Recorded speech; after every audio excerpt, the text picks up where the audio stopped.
শেখ হাসিনা ফাঁসির রায় কার্যকর করতে জটিলতা অনেক, তবে মার্কিন সংবাদ মাধ্যম সিএনএন বলছে এই মুহূর্তে সবচেয়ে বড় বাধা হয়ে দাঁড়িয়েছে ভারত। এই রায় বাতিলযোগ্য, সঙ্গে সঙ্গে এই রায় বাতিলযোগ্য, যেহেতু পলিসি রাষ্ট্র নির্বাহী ব্যাপার, এটা তাদেরকে এখানে আটকানোর চেষ্টা করছে, লাঠিচার্জ শুরু করেছে, আমরা জল কামাটি মারা হচ্ছে এবং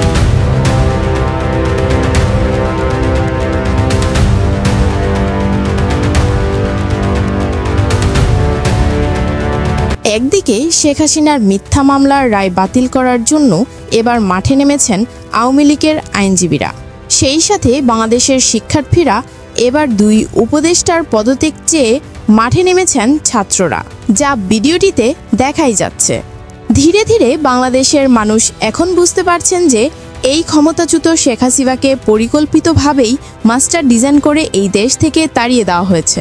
যে দেশের গর্ব হলো আইনশৃঙ্খলা বাহিনীর শক্তি, এই সেনাবাহিনী, সেই দেশের সেনাপ্রধানকে নিয়ে মানুষের যে ভালোবাসা ছিল সেটাও ধীরে ধীরে কমে যাচ্ছে। চলেন তার বাস্তব একটি প্রমাণ আপনাদের মাঝে উপস্থাপনা করা যাক। আমাদেরকে সাহায্য করেন, আমাদেরকে আক্রমণ করেন না। আমাদের সেনাবাহিনীর প্রতি আক্রমণ, সেনাবাহিনীর প্রতি আক্রমণ কারা করছে, কেন করছে উনি বুঝতেই পারছেন না। সারা দেশে কি বিশৃঙ্খল অবস্থা আছে উনি বুঝতেই পারছেন না। উনি যত কথা এই পর্যন্ত বলেছেন একটা কথাও ঠিক হয়নি, এটা উনি বুঝতেছেন না। উনি এই যে 21শে নভেম্বর তাকে একটা র্যাঙ্ক পড়ানো হলো, এটা অনেক আগে পাওয়ার কথা, কর্নেল হলে সেটা পাওয়ার কথা, কিন্তু উনি পেয়েছেন এখন। উনি কেন এখন পেয়েছেন, তাকে এটা সম্মানিত করা হয়েছে অসম্মানিত করা হয়েছে তিনি বুঝতেই পারছেন না। তারপর সারা দেশে যে ন্যাক্কারজনক ঘটনা ঘটছে, গোপালগঞ্জে সেনাবাহিনী যে ভূমিকা রাখছে, দেশের মানুষ যে ফসে উঠছে, সেনাবাহিনীকে যে তুচ্ছ তাচ্ছিল্য করছে, ওনারা কিছুই করতে পারছেন না। ওনাকেই তো সবাই দোষারোপ করছে। সেনাবাহিনীর সদস্যদের কাজকে কারাগারে নেওয়া হচ্ছে, জেল হাজতে রাখা হচ্ছে। কি কারণে রাখা হচ্ছে? সেনাবাহিনীদেরকে সেনা আইনে বিচার করতে, ঠিক আছে। সারা দেশে যে ন্যাক্কারজনক ঘটনা, দেশ যে এখন ধ্বংসের প্রান্তে, উনি কি করেছেন? উনি দায়িত্ব নিয়েছেন, উনি এই দায়িত্ব পালন করেছেন। সারা দেশ যে মানে তছনছ হয়ে গেছে, উনি সেটা বুঝেনও না। ওনার সমালোচনা করবে না মানুষ? উনি কি দায়িত্বটা পালন করছেন দেশের? উনি ম্যাজিস্ট্রেসি পাওয়ার নিয়েছেন, ঠিক আছে। 32-এর সামনে 17 নভেম্বর যা ঘটেছে তাতে তো সেনাবাহিনী একটা বিরাট ভূমিকা পালন করা উচিত। সেনাবাহিনীকে চোখের সামনে তুচ্ছ তাচ্ছিল্য, লাথি, উষ্টা, চট, থাপ্পড়, আমরা বেতন দিই, আমরা টাকা দিই, তোরা আমাদের কথা শুনবি। তো সেনাবাহিনী কোনো ভূমিকা পালন করেছে? ওনার সেনাবাহিনী সর্বোচ্চ ব্যক্তি যেহেতু তিনি আদেশ নির্দেশ দিবেন, উনি বুঝতে পারছেন না ওনার ভুল কোথায়। শুধু তাই নয়, এই দেশের সাবেক প্রধানমন্ত্রী শেখ হাসিনার মৃত্যুদণ্ডের যে রায় দেওয়া হয়েছে সেখানেও প্রকাশ্যে জালিয়াতি করা হয়েছে বলে আওয়ামী লীগ জানিয়েছেন। শেখ হাসিনা যদি ফাঁসির আসামি হয় তাহলে তাকে আন্তর্জাতিক অপরাধ ট্রাইব্যুনালে শেখ হাসিনার নিয়োগ দেওয়া আইনজীবীকে কেন সেখানে ঢুকতে দেওয়া হয়নি? আইন যদি সবার জন্য সমান হয়ে থাকে তাহলে এখানে আইনকে বিভক্ত করা হচ্ছে কেন? এটি একটি বড় প্রশ্ন। এখানে আপনাদের প্রশ্ন থাকতে পারে যে শেখ হাসিনার আইনজীবী তো ছিল মাননীয় আদালতে। আপনি ভুল শুনেছেন এবং ভুল জিনিস দেখেছেন গণমাধ্যমে। কেননা শেখ হাসিনার ছেলে সজীব ওয়াজেদ জয় তিনি তার নিজের মুখে কি বলেছেন, চলেন তাই একটু শুনে আসা যাক।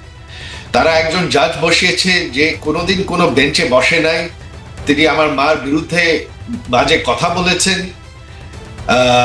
এই আদালতে আমার মাকে তারা কোনো আইনজীবী নিয়োগ করতে দেয় নাই, আমাদের আইনজীবীকে আদালতে ঢুকতে পর্যন্ত দেয় নাই। তারা নিজেদের একজন আইনজীবীকে দিয়েই আমার মার পক্ষে দাঁড়িয়ে দিয়েছে। তো এটা সম্পূর্ণ একটা সাজানো বিচার। এটার কি রেজাল্ট হবে এটা আগে থেকেই সবাই জানতো। তাহলে এই আইনজীবী OZI খান পান্না, এই আইনজীবী বউকে কারা নিয়োগ দিয়েছে? এমন প্রশ্ন আপনাদের মনে আসতে পারে। সূত্র ধরে যতটুকু জানা গিয়েছে, এই দুই আইনজীবীকে নিয়োগ দেওয়া হয়েছে এই অন্তর্বর্তীকালীন সরকার ডক্টর মোহাম্মদ ইউনূসের পক্ষ থেকে। কেননা এই আইনজীবীদের নিয়োগ দিয়ে তারা যেন বলতে পারে শেখ হাসিনার পক্ষে আইনজীবী ছিল, কিন্তু তারা শেখ হাসিনার আইনজীবী হয়েও হেরে গিয়েছে। এমনভাবে ডিজাইন করা হয়েছে যেন শেখ হাসিনার নিশ্চিত মৃত্যুদণ্ডের রায় যেন দেখানো হয় জনগণের মাঝে। কিন্তু ভাগ্যের কি পরিহাস, শেষে কিন্তু সেটাই হয়েছে। কেননা সেটা তো আগে থেকেই পরিকল্পিতভাবেই ডিজাইন করা হয়েছে, এমন দাবি তুলেছেন আওয়ামী লীগ। এই দেশের ভিতরে যে রাজনৈতিকভাবে কে যে কাকে বিক্রি করছে, কে যে কার বাসা দখল করে বসে আছে সেটা বোঝা আসলেই মুশকিল। তাই তো শেখ হাসিনার রায়ের দিনে দেশের বিভিন্ন পর্যটক এলাকা যেমন সেন্ট মার্টিন, বান্দরবন থেকে শুরু করে বিভিন্ন বন্দর বাইরের দেশে 30 বছরের জন্য চুক্তিতে দেওয়া হয়েছে বলে সূত্র ধরে জানা গিয়েছে, যা এখনও জানে না এই দেশের সাধারণ জনগণ। চলেন এমন কিছু তথ্য এই আইনজীবীর মুখে শুনে আসা যাক। আজকে এই বন্দরকে নিয়ে বহু ধরনের ছিলিমিনি অতীতেও হয়েছে। অনেক গণতান্ত্রিক সরকারের সময় আমরা দেখেছি, বিএনপি বলেন, আওয়ামী লীগ বলেন, তারা এই চট্টগ্রাম বন্দরকে দীর্ঘমেয়াদী 100 বছরেরও বেশি সময় ধরে লিজ দেওয়ার একটা পরিকল্পনা করেছিল। গত 1.5 বছর ঐক্যমত কমিশনের নামে আমাদেরকে ঘুম পাড়ায় রাখেছিল তারা। সমস্ত রাজনৈতিক দল দিনের পর দিন, মাসের পর মাস গিয়ে আমরা তাদের সাথে আলাপ আলোচনা করেছি।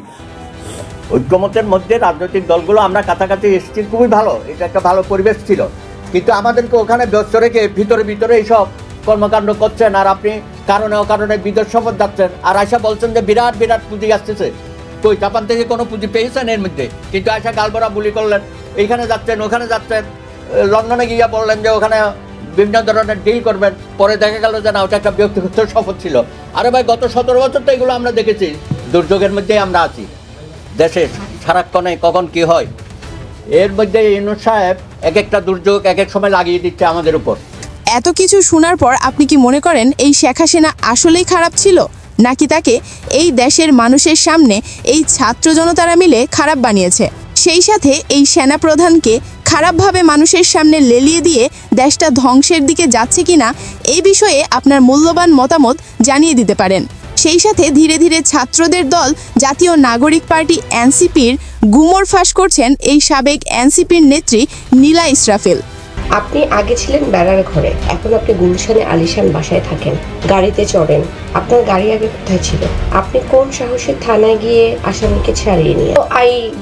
আই অ্যাম গো মানে একজন শিক্ষক, টিচার, যিনি প্রতি মাসে 70,000-80,000 টাকা আয় করে শিক্ষকতা করে, তিনি এভাবে ইংরেজিতে উত্তর দিচ্ছেন। ইসরাফিল বলেন, আপনি প্রশ্নের উত্তর দিতে বাধ্য, কারণ যে মানুষটা একসময় বেড়ার ঘরে থাকতো সে হঠাৎ করে এত টাকার পাহাড়ের মালিক হলো কিভাবে? আপনি এখন জনগণের টাকায় গুলশানের আলিশান বাড়িতে থাকেন, বিলাসবহুল গাড়ি আর অগণিত সম্পত্তির মালিকারা, এসবের হিসাব কোথা থেকে এলো? এই প্রশ্ন করার অধিকার আমাদের আছে। এই বাংলাদেশের মাটিতে অনেক ছাত্র, অনেক কলেজের শিক্ষার্থীরা রয়েছে, আমরা সবাইকে খারাপ বলছি না। যারা এই দেশকে ভালোবাসে তারা কিভাবে মুক্তিযোদ্ধাকে অপমান করে এই দেশকে স্বাধীন দেশ বলে? এটি হলো আওয়ামী লীগের বড় প্রশ্ন। ভিডিওটিতে যথাযথভাবে অনেক আলোচনার সমালোচনা করা হয়েছে বিশেষ কিছু পয়েন্ট নিয়ে। আপনি আপনার মূল্যবান মতামত আমাদেরকে কমেন্ট করে জানিয়ে দিতে পারেন। সেই সাথে ভিডিওটিতে একটি লাইক দিয়ে আমাদের সাথে যুক্ত থাকবেন। আমরা কিন্তু নিত্য নতুন পয়েন্ট নিয়ে আবারও আপনাদের মাঝে হাজির হব। এই দেশ আপনার, আমার, সবার। এই দেশের সাধারণ জনগণকে নিয়ে ছেলেখেলা শুরু করেছেন এই অন্তর্বর্তীকালীন সরকার। এমন দাবি তুলেছেন দেশের সাধারণ কিছু জনগণ থেকে শুরু করে আওয়ামী লীগের চেয়ারম্যান ক্ষমতাচ্যুত শেখ হাসিনা। যে আমার হাঁটুর বয়স, তাকে আমি হাঁটুর বয়স বলতে পারবো না, কিন্তু আমি তার বাপের বয়সে আমাকে গালি দিতে পারবে। আমি হতে পারি আমি ভালো না, কিন্তু আমি ভালোর কথা বলেছি। একদিন ক্ষমতা যাইবো, আরেকদিন আইবো। তা আপনি যদি আমার মারেন, তা আমারও তো আপনার মারতে হইব। তাই এইটাই ভাই, মনে করি ক্ষমতা সবসময় এক থাকে না, ক্ষমতা অবশ্যই আসবো ভাই। ভাই মারবো, পিড়াইবো, এইটাই তো ভাই, মাইরে তলাইতে পারবো না ভাই, বুঝছেন? আপনি মনে করি কি ভাই, আওয়ামী লীগ সরকার থাকতে আমরা অনেক ভালো আছিলাম ভাই আগেই।